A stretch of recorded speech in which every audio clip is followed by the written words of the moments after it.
Hi, I'm Matthew, and I love YouTube. This website is deeply important to me, and I've always wanted to be a content creator. What the fuck is this piece of shit? I've always wanted to be like the people I saw on TV, and that phenomena absolutely applied to my crappy childhood tablet. I distinctly remember a time in 4th grade when I repeated a joke from a Smosh video, not knowing that clitoris is something I probably shouldn't have said out loud, and then repeated to the teacher when she asked. Of course, as the creators I watched shifted, so did the kind of content I wanted to eventually make. In watching creators like Sunday, DanTDM, and PewDiePie, I tried to make some terrible gaming content that went nowhere. Repeat this cycle of inspiration a few times with stuff like meme rap, sketch comedy, short form movie reviews, and you'll eventually reach my current era of inspiration. What if I actually try writing the videos instead of just improvising nonsense?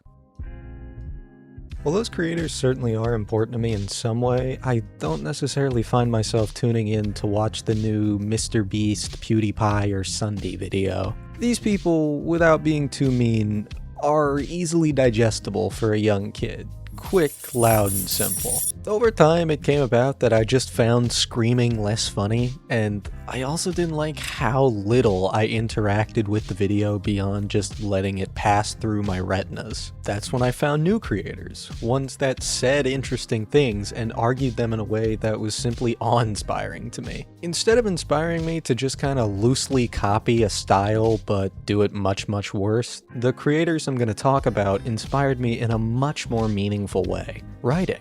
Every half-finished script just rotting in Google Docs, every idea I jotted down into the Notes app, every concept I thought of but didn't fully flesh out, they're probably because of you. I love writing. Hell, I just love yapping. You taught me how to put my feelings into words, and for that I can't thank you enough. I suppose the exception in this regard is the 4th creator I'll be talking about, because they're in the more commentary sector. I'm including them simply because I've been watching them for years and they've undoubtedly really influenced my sense of humor. Their videos are maybe not as, thought-provoking as some of the others I'll be talking about, but they are comforting to me. In the worst days, I could just pop on one of their videos and get engrossed in whatever silly topic they were talking about. With the exposition out of the way, we can get into the video proper. So, in no particular order, these are the creators who've undoubtedly changed my life. We'll get a big one here right at the start. Schaffrillas Productions. I'm pretty sure the first video I watched from him was the DreamWorks ranking. By God, I was amazed. How can someone even do this? Well, you got me. By all accounts, it doesn't make sense. The process of ranking things worst to best is probably the basis of half the unfinished scripts I've made. It's tough to ride that line of fully conveying your thoughts without making some sections feel denser than others. Schaff, of course, does it phenomenally. His passion jumps off the screen and forces you to pay attention. The way he formulates arguments through cold hard film knowledge made me fall in love with film and television discourse. Have I ever seen Cars 2? No. Did I repeat Schaff's arguments to the people around me? Goddamn right I did. Of course, over time, Schaff's opinions have stopped being the basis for my own. Stop copying me! I can confidently say I disagree with him on plenty of things. What will never change is that I love seeing what Schaff has to say about things I've watched. I get unreasonably happy when Schaff's opinions align with my own. Just knowing I may have come away with the same impression as Schaff, who's such an amazing critic and writer, is validating and inspiring. In the same way, knowing I disagree with him on something is exciting. The fact that I get a chance to juxtapose my thoughts with Schaff's is like a test of my own writing. I can only aspire to inspire someone through my writing in the same way Schaff did for me. God, even if he's talking about something I've not seen, his writing makes me want to form my own opinion on it. Never do I get the impression Schaff is phoning it in. He treats media like film, I want you to lick my balls, television, and Make sure to use a serrated blade to cut the faces off. and games I want to fucking kill my wife! with an importance and love that's infectious. It's just a movie. Is a thought process you'll often find in the realm of Twitter zombies or Facebook octogenarians. I hate this idea, and I think it's because of Schaff. Film has importance. Despicable Me 4 is not immune to criticism just because it's an animated children's movie made by Slop Incorporated. Treating media with a sense of worthlessness, like it's just flashing lights that make your brain briefly light up for a big explosion, is heartbreaking. Stories are humanity. Thousands of years after Grog the caveman dies from an infection on his foot, we can find the rudimentary symbols he scribbled onto a wall with a pointy rock. Grog can come back to life for a brief moment through his story about masturbating in a big tree as rain tickles his sack, a doctor giving a TEDx talk at his local university, Our balls are under attack. Johnny Cochran's closing argument, and Schaff writing about fucking good dinosaur. These are all stories, and stories only have the power to make us feel things, to make us cry, laugh, and come, because some don't. And when everyone's super, no one will be. As more and more people adopt an apathy at the media they consume, Schaff inspired me to do the opposite. Not through pompous faux intellectualism, but through genuine love and appreciation for what media can make us feel.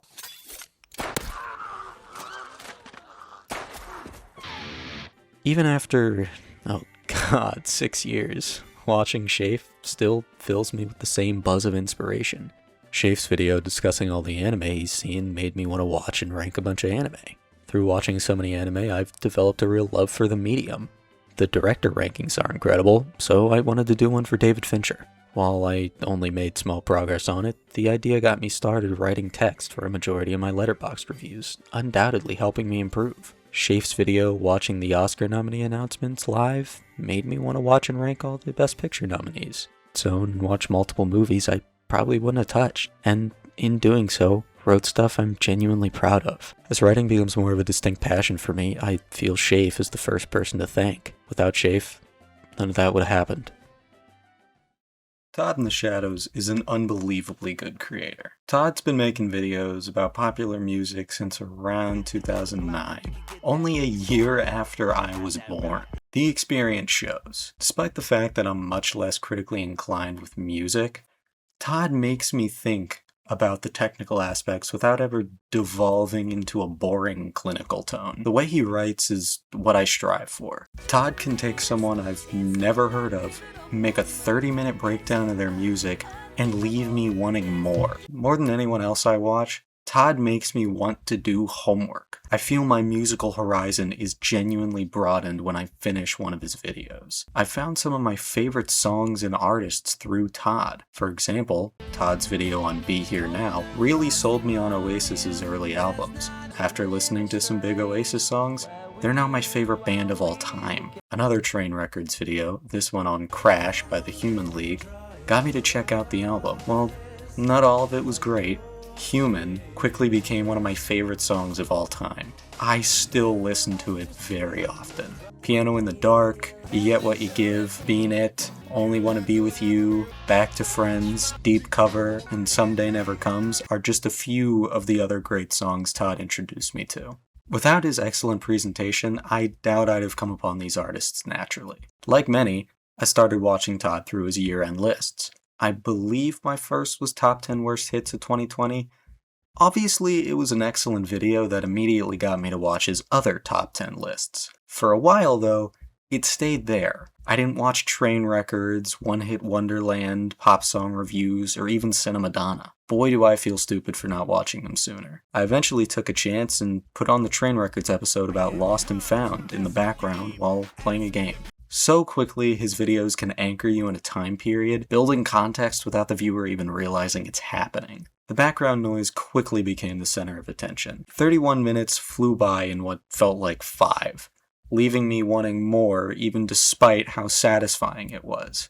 I have no doubt Todd could exponentially expand his videos, yet he respects the audience's time and keeps everything so efficient and purposeful. A lot of other videos go in one ear and out the other, and that's essentially the opposite of what Todd does. The information so quickly burrows into your brain, leaving you wanting to immediately rewatch. I've probably watched every Train Records episode 5 times, and even more for my favorites, like the episode on Saint Anger, Turn It Upside Down, Witness, and Van Halen 3. I like Fantano, but Todd is the place to go for music content past, present, and future. Sometimes creators lose their steam as they do their thing for years and years. Todd's been doing it for 16, and his uploads are still an event. In a YouTube scene dominated by insufferably unfunny streamers, AI channels, video essays that are essentially Wikipedia summaries, and algorithm writing personality voids pumping out dizzying amounts of slop, Todd orients you in an interesting narrative and allows you to become a little more informed by sucking on his teat of knowledge. The fact that a YouTuber can write this well is genuinely really inspiring to me. Todd gives me hope that I can make worthwhile content and that YouTube will always have incredible creators like him out there. I also hope I can someday write something as funny as this. Buy dirt, find a one you can't live without. Get a ring, let your knee hit the ground. Buy a house and raise a family? Gee, thanks, I didn't think of that. I was just gonna smoke crack. Of the ones I'm mentioning in this video, Dead Meat is the channel that I've been watching the longest. It's been so long that I honestly forget what my first kill count was. It could be the Belko experiment, the Mist, or the Thing. Whatever the case, James A. Janice taught me so much of my early film knowledge. Long ago, when the only shows I can remember watching were Breaking Bad and The Walking Dead, Dead Meat introduced me to a wider film world. While the express purpose of Dead Meat has always been as a celebration and appreciation for the horror community, I think that it also just does an excellent job at celebrating film as a whole. As generally positive as the kill counts were, I think my favorite moments were when James would point out flaws in the things he was covering. This movie fucking sucks. Whereas other channels like CinemaSins, which I'd seen around the same time. My mother died in childbirth. This is 100% a lie, and even in 1952 they had the ability to dig up whether someone's mother was alive or dead. Okay, I was just getting some B-roll for this section, and I had to talk about how fucking stupid this is. This is the first sin I saw, by the way. I'm sure the entire video is filled with dumbass shit like this, too. First off, yes, it's probably a fucking lie. Marty Mauser is a liar. That's the point of the fucking movie. That's like watching the scene from The Dark Knight where Bruce criticizes the concept of the Batman while having dinner with Harvey and saying, why would Bruce disparage the idea of the Batman when he is the Batman? Second, in 1952, records would probably exist to show a death during childbirth from the 1930s, but getting them would be much more of a hassle than any of these reporters wants. This is the Ritz-Carlton in London, and these reporters aren't American. They'd have to go to New York and make official records requests for this shit, which they probably couldn't get anyway because they're not related to the deceased. These are also reporters Marty elected to talk to because he wants to talk himself up and also disparage the tournament for making him stay in a room he dislikes. Yeah, write that down. That was good.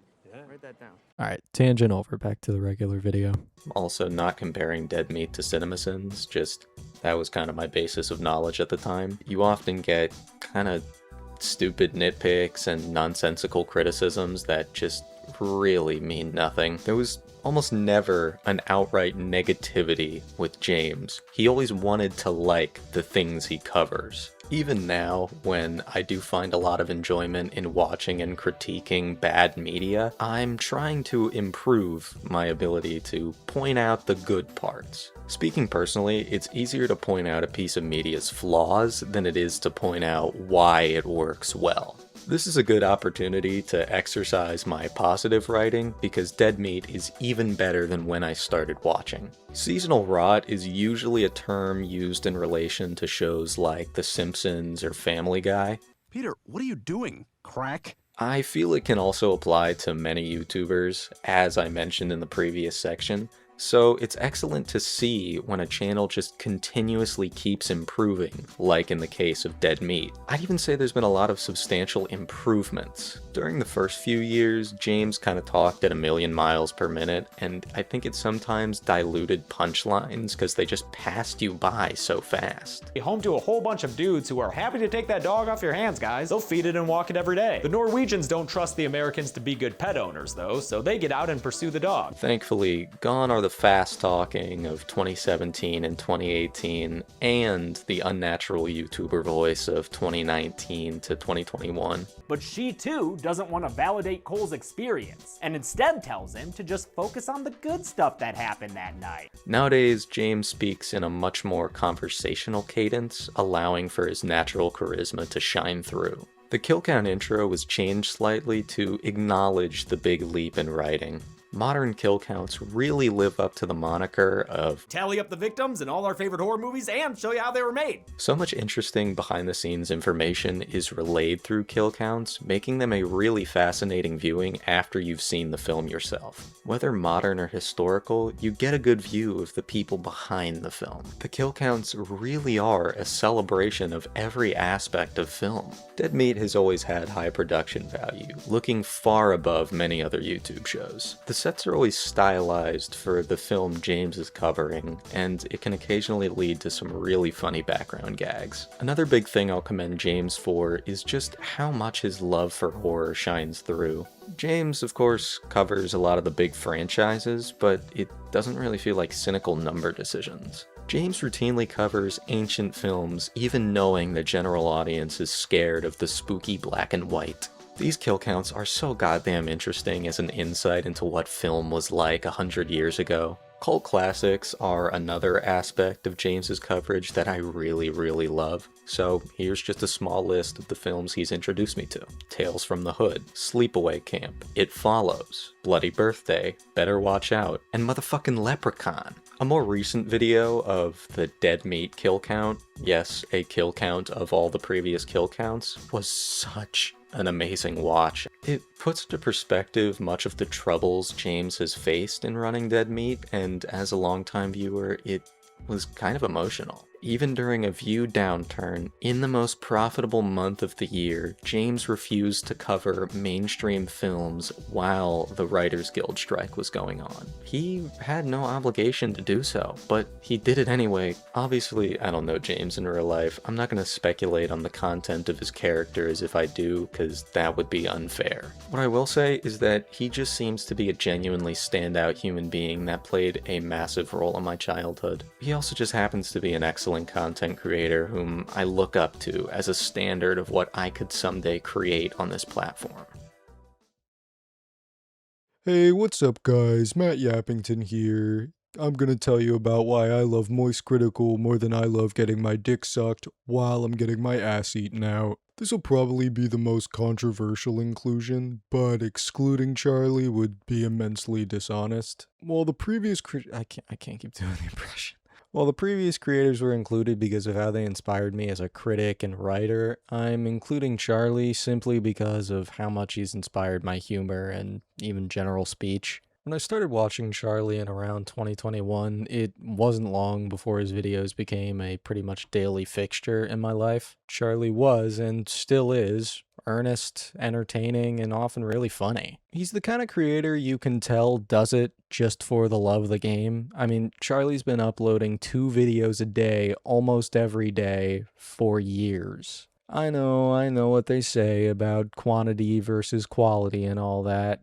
I get it. The reason Charlie gets away with it is that his content is his off-the-cuff personality. Say what you will about him, but being able to riff on almost any topic and make it entertaining is an undeniable skill. A simple example is when Charlie is reviewing something. Try to take a moment and coherently argue a film opinion just off the dome. Alright, I'll do that for 15 minutes while introducing information about plot, characters, production, and everything else you need to contextualize your compliments and complaints. Oh, yeah, make it funny and engaging. Now that you've tried it, as I have, I'd bet my prostate what you ended up with was overlong, poorly argued, disorganized, and just boring. If you completed this little test thinking, I did great, you're lying to my face and I'm gonna be making a phone call home. While Charlie's process obviously isn't done in one unedited take, the point still stands. I suppose you could still argue that Charlie just isn't funny or entertaining. Look, not everything Charlie says is gonna be laugh out loud hilarious. To explain why I and many others find him funny, you and I are gonna need to make a deal, okay? Comedy is subjective, and I am not claiming my opinion is more correct than yours. Even though it is. I think Charlie would agree with me when I say that his humor isn't necessarily highbrow or for everyone. Charlie is known for his calm, low-pitched voice. It's iconic. I mean, this is the only section where I attempted a vocal impression and gave up halfway. I think the calm delivery is a pretty big part of why Charlie is a lot funnier than other funny creators. Charlie isn't sweating and screaming, desperate for a laugh. Think of popular creators Charlie's collaborated with. People like The Burnt Peanut, Jinxie, and Queso. No judgment if you like any of those guys, except for The Burnt Peanut. I definitely judge you. But they are like anti-humor to me. The way they deliver their jokes, knowing the buzzwords that's going to make their audience of 10-year-olds giggle and kick their feet, makes me want to remove my skin. All stand-up comedians, most stand-up comedians, some stand-up comedians understand that you need to appear natural and spontaneous, even if you're delivering a set that's been meticulously perfected over months or even years. Live streams have the appeal of being natural and more personal than the curated and edited YouTube format, and any positives of it is destroyed when the streamer's only joke is delivering a basic observation with a silly face. Streaming in general is absolutely perplexing to me. I have never found a single one entertaining. On an unrelated note, did you know that I have a live stream channel where I upload edited stream clips and videos that aren't good enough to go onto the main channel? Okay, shameless plug over. A lot of my humor is derived from Charlie. I love deadpan humor and absurd silliness as a punchline. I think that's why I love movies like Airplane, The Naked Gun, Blazing Saddles, and Young Frankenstein. It's definitely why I love I Think You Should Leave. Even aside from just my humor, I've unintentionally assimilated some of the ways that Charlie talks. If you listen to me talk for long enough, you'll notice how I add words like brother or my man before and after sentences to add emphasis sometimes. There's definitely other examples, but I think that's the most easy to observe and the most interesting. To say he's been impactful on me would be an immense understatement. His enthusiasm for content creation really drives me to give it a shot. Charlie's built an audience and career almost entirely around his authentic self, allowing him to pursue pretty much anything he chooses. I hope to be similarly eclectic with this channel. I'm not gonna cling to a style or trend, and if I do, shoot me quickly. Charlie's impacted me in more ways than I could satisfyingly describe, but I hope that the small portion here conveys how much I value him as a creator and inspiration. Thank you all for watching. If you made it this far, one of the creators I mentioned happens to see this. Thank you so much for doing what you do. It was pretty hard to write, but I hope that I conveyed what your channels mean to me. This is the first video on this channel. I'm still working out editing and Premiere and stuff, so it's been pretty rewarding seeing it come together. I'm really excited to make things here. I hope I continue sticking with it. The content will probably vary, and I might take breaks. I'm 17, I'm turning 18 in 13 days, so. I also want to clarify my content isn't just going to be riding the coattails of already successful creators. I don't want to do that. There's definitely more creators that inspire me, so I guess I could make a second installment someday. H-Bomber Guy, obviously. Barber Cynical's recent content has been amazing. Wendigoon makes really interesting breakdowns, but I especially love his content because it means I don't have to watch a bunch of boring analog horror. I can just get the fun stuff. Drew Gooden's someone I've been watching for years, but more recently, he's been making some great stuff. Cam Sandwich makes some of the most entertaining and engaging content I've seen in recent years, and it's all about board games. Also, Carl Jobst has been putting up some of the best content of his career over the past year, so. I've got 2 scripts in the work right now. One of them is about Max Payne, and that'll probably be a little further down the line, but I do have a slightly smaller project that I'm getting started on. I should be more active on the live stream channel. I'll link that in the description, along with all the creators I mentioned in this video. Yeah, that's about everything I wanted to say. Thank you so much for watching, if you did.